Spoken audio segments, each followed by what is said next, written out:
Yes नमस्कार दोस्तों, मैं टिक्कमचंद चौधरी आप सभी का स्वागत करता हूं आपके अपने हिस्ट्री के यूट्यूब चैनल पीटी हिस्ट्री वाला पर। देखिए, अपन जो क्लासेस चल रही थी अपनी राजस्थान की जो इंस्क्रिप्शंस है उनके बारे में पढ़ रहे थे। चलो अपन उससे कुछ आगे चलते हैं, देखते हैं दो चार और इंस्क्रिप्शंस के बारे में। ठीक है, आज अपन पहला इंस्क्रिप्शन पढ़ेंगे मंडोर का शिलालेख। कौन सा शिलालेख? मंडोर का शिलालेख। कौन सा शिलालेख पढ़ेंगे? मंडोर का शिलालेख। कहां से मिला है? मंडोर, जोधपुर। कहां से मिला है? मंडोर जोधपुर से मिला है। एक आयताकार बावड़ी है वहां पर मंडोर में,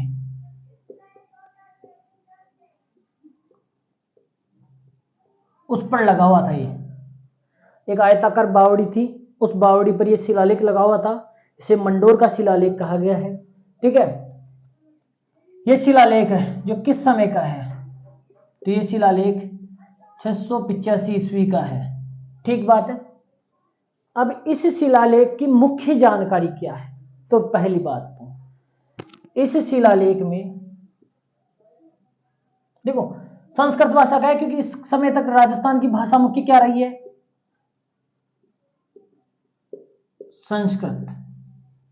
ठीक है, ऐसे मत समझना कि भाषाएं नहीं लिखवाते, वो नहीं लिखवाते हैं। ठीक है, अधिकांश अभिलेखों की भाषा संस्कृत रही है अपनी। ठीक है, तो इस शिलालेख में विष्णु व शिव पूजा की जानकारी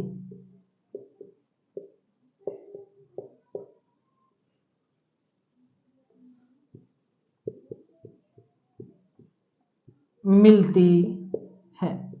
कहने का मतलब ये जो मंडोर का शिलालेख है, मंडोर का शिलालेख जोधपुर और उसके आसपास के क्षेत्रों में भगवान विष्णु और शिव की पूजा की जानकारी देते हैं कि वह इस समय तक इन क्षेत्रों में भगवान शिव और विष्णु की आराधना की जाने लगी थी। क्योंकि आपको पता ही है कि अपने धर्म में त्रिमूर्ति जिन्हें कहा गया है वो कौन कौन है? ब्रह्मा, विष्णु और महेश। तो ब्रह्मा जी की तो आपको पता ही होगा कि पूरे संसार में ब्रह्मा जी का राजस्थान में एकमात्र मंदिर है जहां पर विधिवत रूप से ब्रह्मा जी की पूजा आराधना की जाती है। वो कौन सा है आपका? पुष्कर, अजमेर में है। ठीक है, इसके अलावा भी राजस्थान में दो और ब्रह्मा जी के मंदिर बताए जाते हैं, जिनमें से एक तो आसोत्रा गांव बाड़मेर में बताया जाता है और एक बांसवाड़ा में बताया जाता है। वो ज्यादा इतनी टिपिकल चीज है नहीं, लेकिन आपको यह चीज ध्यान रखनी होगी कि इस समय तक यहाँ पर विष्णु और भगवान शिव की पूजा की जाती थी। दूसरी बात, इस शिलालेख की मुख्य जानकारी क्या है कि जो मंडोर में जो बावड़ी थी, आयताकार बावड़ी, इस बावड़ी का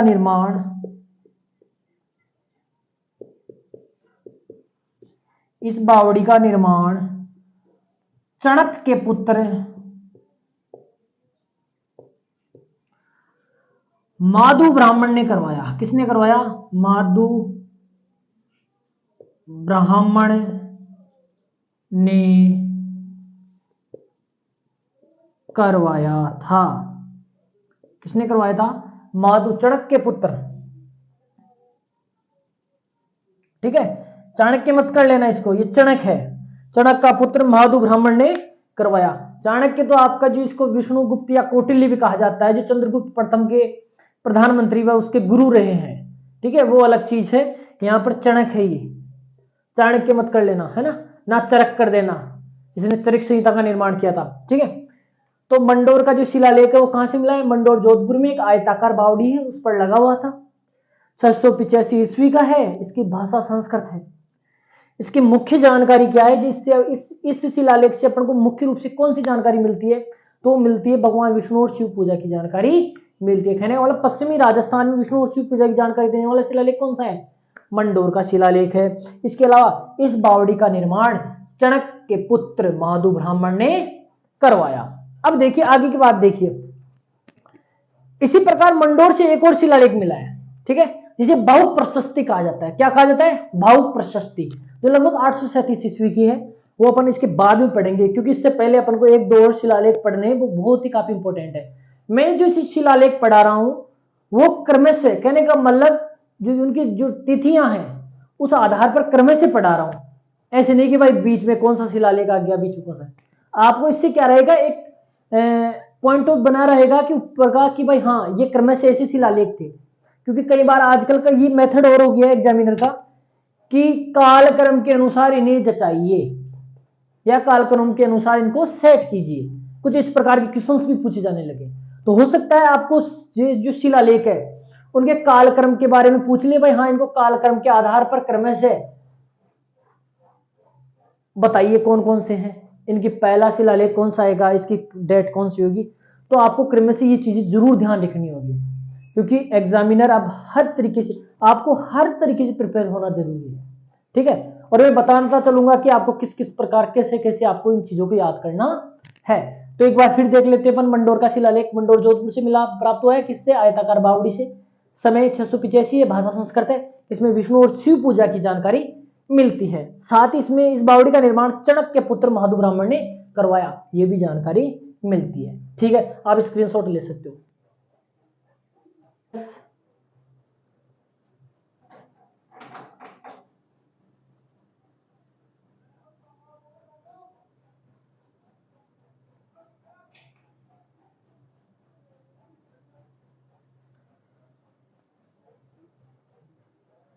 देखिए अगला शिलालेख अपना मान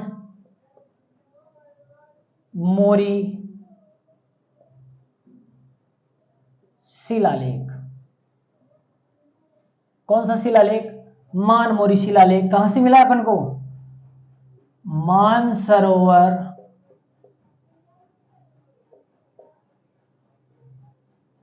झील। कहां से, चित्तौड़गढ़। ये अपन को नहीं मिला है, इसकी खोज किसने की, किसको मिला ये, कर्नल जेम्स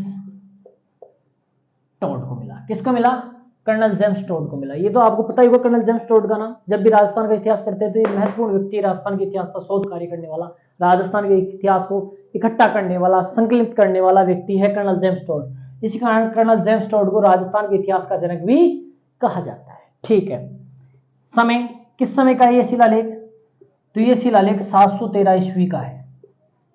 कौन सी ईस्वी का है, 713 ईस्वी का है। ठीक बात है। अब देखिए इस लेख का लेखक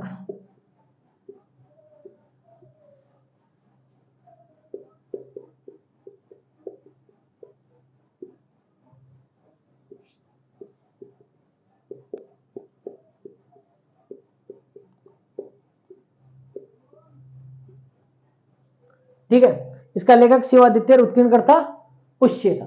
ठीक है, अब देखिए इस शिलालेख से अपन को कौन कौन सी जानकारियां मिलती है। पहली जानकारी देखो, कर्नल जेम्स टोड को ये मिला था, तो कर्नल जेम्स टोड इसको उठाकर कहां लेके जा रहा था, इंग्लैंड। जब कर्नल जेम्स टोड इसको इंग्लैंड लेके जा रहा था तो समुद्र में इसको फेंकना पड़ा, जिसका मुख्य कारण था, कहने का मतलब जहाज में अनबैलेंस्ड हो गया था इसके कारण, क्योंकि भारी शिला थी। ठीक है, तो मैं कह सकता हूं कर्नल जेम्स टोड इसे इंग्लैंड ले जाते समय समुद्र में फेंक दिया। क्यों फेंक दिया ये भी पता होना चाहिए, क्योंकि जहाज में अत्यधिक वेट हो जाने के कारण, अनबैलेंस्ड होने के कारण कर्नल जेम्स टोड ने क्या किया, इस शिला को कहां फेंक दिया, समुद्र में फेंक दिया। अब देखिए इस शिला से अपन को क्या जानकारी मिलती है। पहली बात तो इस शिला से अपन को अमृत मंथन की जानकारी मिलती है। किसकी जानकारी मिलती है, अमृत मंथन की जानकारी क्या मिलती है, एक तो अपन को अमृत मंथन की जानकारी मिलती है। दूसरी बात, अमृत मंथन करने के बाद में इस पर जो कर लगाए जाते थे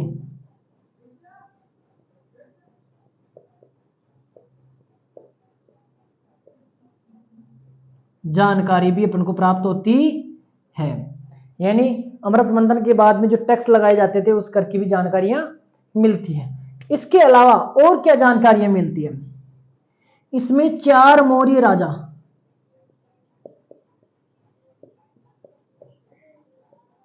कौन कौन से? महेश्वर,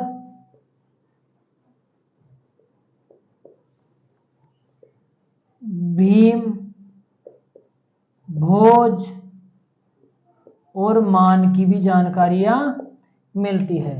4 मौर्य राजाओं का भी उल्लेख हुआ इस शिलालेख में। महेश्वर, भीम, भोज और मान का भी उल्लेख हुआ है। इसी शिलालेख में कहा गया है कि भोज के पुत्र मान ने, किसने? भोज के पुत्र मान ने, भोज के पुत्र मान ने यहां पर मानसरोवर झील का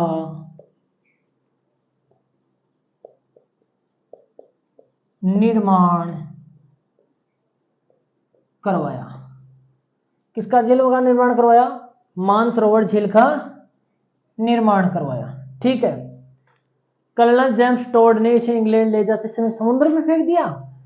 अब जो ये जानकारियां मिली अपन को, ये किस स्रोत से मिली है?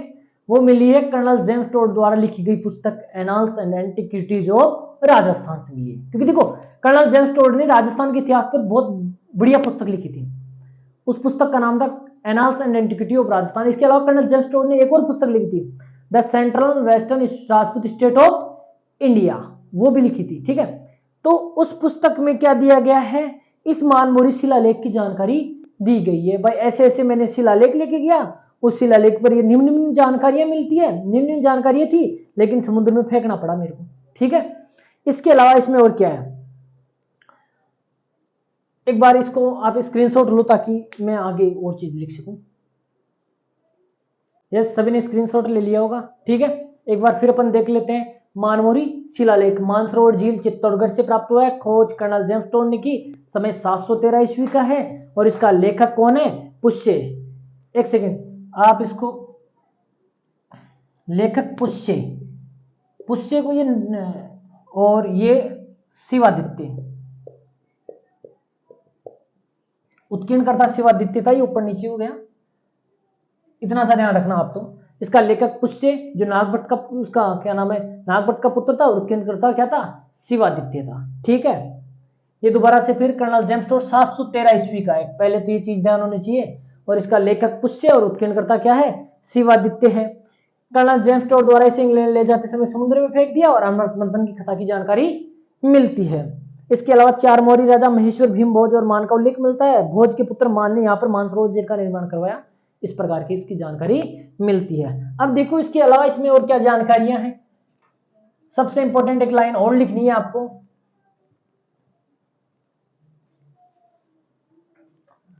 वो लाइन है, भाई कर्नल जेम्स टोड ने इस शिलालेख का जिक्र अपनी किस पुस्तक में किया है? तो पहली लाइन तो लिखनी है, वो तो बाद में लिखेंगे अपन। सबसे पहले ये लाइन लिखो, इस शिलालेख से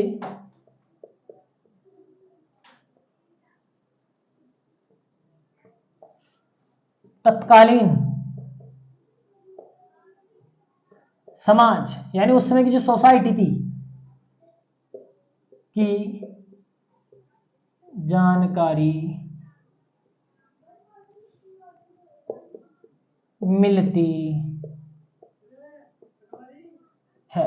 तत्कालीन समय की जानकारी मिलती है। वहां समय का जो समाज था, उस समय की जो सोसाइटी हुआ करती थी, समाज कैसा था, उसकी भी जानकारी मिलती है। इसके अलावा चित्तौड़गढ़ दुर्ग के निर्माता, चित्तौड़गढ़ दुर्ग के निर्माता चित्रांग या चित्रांगद मौर्य का भी उल्लेख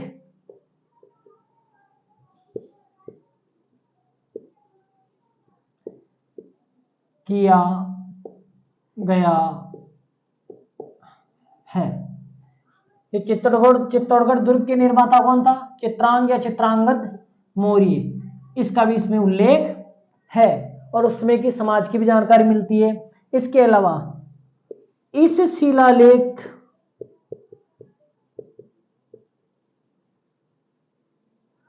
की जानकारी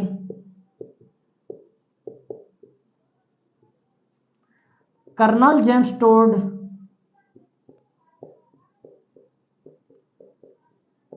की पुस्तक, कौन सी पुस्तक? Annals and antiquities of Rajasthan से मिलती है। किससे मिलती है? Annals and antiquities of Rajasthan. कहने का मतलब इस शिलालेख का उल्लेख या इस शिलालेख की जानकारी जितनी भी है वो किस पुस्तक से मिली है? कर्नल जेम्स टोड की पुस्तक annals and antiquity of Rajasthan से मिली है। क्यों मिली है यह भी आपको पता है, क्योंकि इस शिलालेख की खोज इस शिलालेख किसको प्राप्त हुआ? कर्नल जेम्स टोड को। तो कर्नल जेम्स टोड ने क्या किया? इस शिलालेख को इंग्लैंड लेके जा रहा था, तो इंग्लैंड ले जाते समय इसको समुद्र में फेंकना पड़ा। कारण यह था कि जो समुद्र का जो वेट अधिक, समुद्र में जहाज का वेट अधिक था, तो अनबैलेंस न होने के कारण क्या करना पड़ा? इस शिलालेख को समुद्र में फेंकना पड़ा। और इसमें जो जानकारियां थी भाई 713 ईस्वी का था, इसमें जितनी भी जानकारी थी वो जानकारियां कर्नल जेम्स टोड ने अपनी पुस्तक में लिख दी। किसमें? Annals and antiquity of Rajasthan में लिख दी। इस प्रकार ये आपका कौन सा शिलालेख था? मानमोरी शिलालेख था। फिर एक बार मानमोरी शिलालेख में क्या था? मानमोरी शिलालेख कहां से प्राप्त हुआ है? मानसरोवर झील चित्तौड़गढ़ से प्राप्त हुआ है। ठीक है, ये 713 ईस्वी का है। इसका लेखक कौन है? पुष्य और उत्कीर्णकर्ता कौन है? शिवादित्य है। इस लेख से अपन को क्या जानकारी मिलती है? इस लेख में 4 मौर्य राजा महेश्वर, भीम, भोज और मान का उल्लेख है। इसके अलावा इसमें अमृत मंथन की कथा और उसके उल्लेख में लगाए, उसके बाद में उसमें संदर्भ में लगाए गए टेक्स्ट का भी उल्लेख है। और इसके अलावा इसमें क्या जानकारी मिलती है भाई? इसमें तत्कालीन समाज की जानकारी मिलती है और इसके अलावा चित्तौड़गढ़ दुर्ग के निर्माता चित्रांगद मौर्य का भी उल्लेख है। और इसी शिलालेख को कर्नल जेम्स टोड ने अपनी पुस्तक annals and antiquities of Rajasthan में इसकी जानकारी लिखी है। ठीक है, अब आप स्क्रीनशॉट ले सकते हो। यस, उतार लिया होगा या स्क्रीनशॉट ले लिया होगा आप सभी ने। देखिए आगे कौन सा अभिलेख है अपना अगला? कणसुआ अभिलेख। कौन सा अभिलेख है?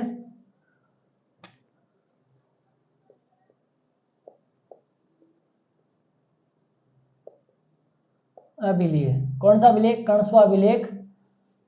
कणसुआ गांव कोटा। कहां से मिला है? कणसुआ गांव कोटा से मिला है। ठीक है, ये किस समय का है? ये 738 ईस्वी का है। मानमोरी शिलालेख कब का था? 713 ईस्वी का। ये कब का है? 738 ईस्वी का है। ठीक है, दूसरी बात, इस शिलालेख की एक ही महत्वपूर्ण बात है कि इस शिलालेख में मौर्य वंश के शासक राजा धवल का उल्लेख हुआ है। मौर्य वंश के राजा धवल का उल्लेख हुआ। किसका उल्लेख हुआ है? मौर्य वंश के राजा धवल का उल्लेख हुआ है। अब यहां पर एक चीज ध्यान रखना आप, ये राजस्थान से मौर्य वंश की जानकारी देने वाला अंतिम स्रोत है। राजस्थान से मौर्य वंश की जानकारी देने वाला अंतिम स्रोत कौन सा है? कणसुआ अभिलेख है। कहने का मतलब इस अभिलेख के बाद में और किसी भी अभिलेख या स्रोत में मौर्य वंश की जानकारी नहीं मिलती। इसके बाद की जो समय है ना, अभी 738 का है, इसके बाद के समय में जितने भी अभिलेख लिखे गए उनमें मौर्य वंश के बारे में कोई भी जानकारी नहीं है। कहने का मतलब मैं ये कह सकता हूं कि ये इस अभिलेख में लिखा गया या अंतिम मौर्य राजा हो सकता है, क्योंकि इसके बाद में संभवतः मौर्य वंश पूर्ण रूप से नष्ट हो गया हो। ठीक है, मौर्य वंश की कोई शाखा न बची हो, तो ये अपन कह सकते हैं यह राजस्थान का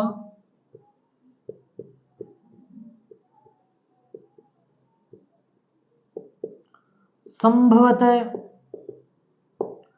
अंतिम मौर्य शासक था। ये राजस्थान का क्या था? संभवतः अंतिम मौर्य शासक था। अगर इसके बाद में अगर मौर्य शासक होते तो संभवतः उनका कहीं ना कहीं तो जिक्र होता, लेकिन इस शासक के बाद में मौर्यों की कहीं पर भी कोई जानकारी नहीं मिलती। ये अंतिम स्रोत है मौर्यों की जानकारी का। इसके बाद के समय के किसी भी अभिलेख में, किसी भी चीज में क्या नहीं मिला है? मौर्य वंश की जानकारी नहीं मिली है। तो पूछा जा सकता है वह राजस्थान का कौन सा स्रोत है जिसमें अंतिम बार मौर्य राजा धवल की जानकारी मिली है? तो वो कौन सा है? कणस्वा अभिलेख है। अब आपसे एक क्वेश्चन ऐसे पूछा जा सकता है, वह कौन से अभिलेख है राजस्थान के जहां से मौर्य शासकों का उल्लेख हुआ है या मौर्य वंश की जानकारियां मिलती है? तो आपने सुना होगा, अपन ने एक तो बैराट का शिलालेख पढ़ा, एक मानमोरी शिलालेख पढ़ा, इसके अलावा कौन सा शिलालेख पढ़ा? कणस्वा अभिलेख पढ़ा। इनसे अपन को क्या मिला है? मौर्य वंश के शासकों की जानकारियां मिली है। ठीक है, अब आप इसका स्क्रीनशॉट ले सकते हैं। यस, स्क्रीनशॉट ले लिया होगा आप सभी ने। देखो, कणस्वा अभिलेख के बाद में अपन पढ़ते हैं अगला अभिलेख कौन सा? चारसू अभिलेख या चारसू प्रशस्ति।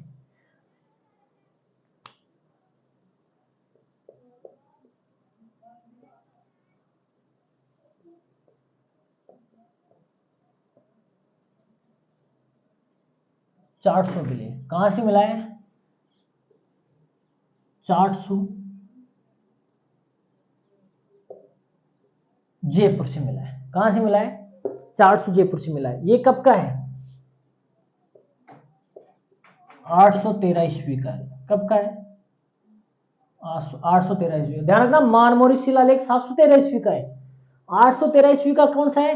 चारसू अभिलेख, जो कहां से मिला है अपन को? चारसू जयपुर से मिला है। अब देखिए आगे, इस अभिलेख से अपन को कौन सी जानकारी मिलती है? तो ध्यान रखना, कई बार बच्चे सोच लेते हैं शायद ये संभवतः जयपुर में मिला है तो संभवतः कछुआ वंश की जानकारी देता होगा, लेकिन ये कछुआ वंश की जानकारी देने वाला स्रोत नहीं है। पहली बात तो आप अपने दिमाग में बिठा लेना, ये जानकारी देता है गुहिल वंश की। और गुहिल वंश की जानकारी में सबसे महत्वपूर्ण चीज तो यह है, गुहिल वंश की वंशावली बताता है। क्या बताता है? गुहिल वंश की वंशावली। वंशावली का मतलब जानते हो ना भाई, कौन कौन से राजा हुए हैं, उनमें उनके कौन कौन सी संतानें हुई हैं, कौन सी पत्नी हुई, ऐसी प्रकार की कुछ जानकारियां देता है। कौन सा अभिलेख? आपका चारसू अभिलेख। तो चारसू अभिलेख में क्या है?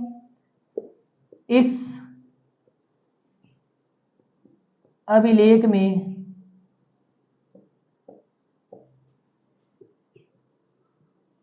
गुहिल वंश की वंशावली व गुहिल वंश के शासक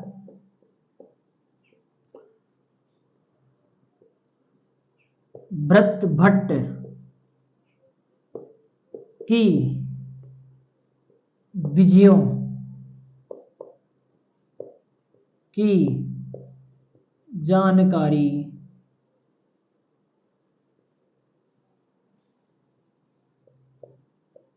देता है। क्या करता है ये शिलालेख? ये अभिलेख गुहिल वंश की वंशावली बताता है। पहली बात सबसे इंपॉर्टेंट, गुहिल वंश की वंशावली बताता है। वह गुहिल वंश के शासक भरतभट्ट की विजयों की जानकारी देता है। अब आपको देखा होगा 813 ईस्वी। अब इस समय 813 ईस्वी के समय, कहने का मतलब राजस्थान या पश्चिमोत्तर भारत में, पश्चिमोत्तर जिसमें राजस्थान का इलाका हो गया, मध्य प्रदेश का इलाका हो गया, कन्नौज हो गया, ठीक है, जिसको प्राचीन काल में कान्यकुब्ज कहा जाता था, ठीक है, उज्जैन हो गया, इन पर किसका शासन हो गया था? गुज्जर प्रतिहारों का शासन था। तो गुज्जर प्रतिहारों में जैसे नागभट्ट हुआ, मिहिर भोज हुआ, इनके सामंत हुआ करते थे। कौन? गुहिल शासक, कछुआ शासक, ये क्या हुआ करते थे? सामंत हुआ करते थे। तो इसी प्रकार भरतभट्ट भी क्या था? प्रतिहारों का सामंत था। इसने प्रतिहारों के नेतृत्व में बहुत सारी विजय प्राप्त की, कई युद्ध लड़े, उन युद्धों में इसने बहुत विजय प्राप्त की। उन विजयों के उपलक्ष्य में उसने क्या किया, उन विजयों की गाथा किस में लिखी गई है, 400 अभिलेख में लिखी गई है। तो आप इतना सा जरूर ध्यान रख लेना कि प्रारंभ में गुहिल और कछवा क्या हुआ करते थे, प्रारंभ में ये प्रतिहारों के सामंत हुआ करते थे, यानी गुज्जर प्रतिहारों के सामंत हुआ करते थे।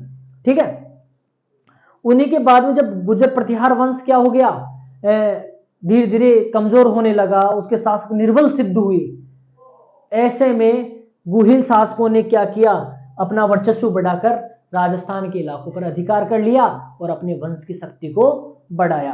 फिर बाद में जाकर एक बहुत बड़े बड़े महान गुहिल वंश में इतने महान शासक हुए हैं जो कि भारत के स्वर्णिम इतिहास में से अपना महत्वपूर्ण योगदान रखते हैं।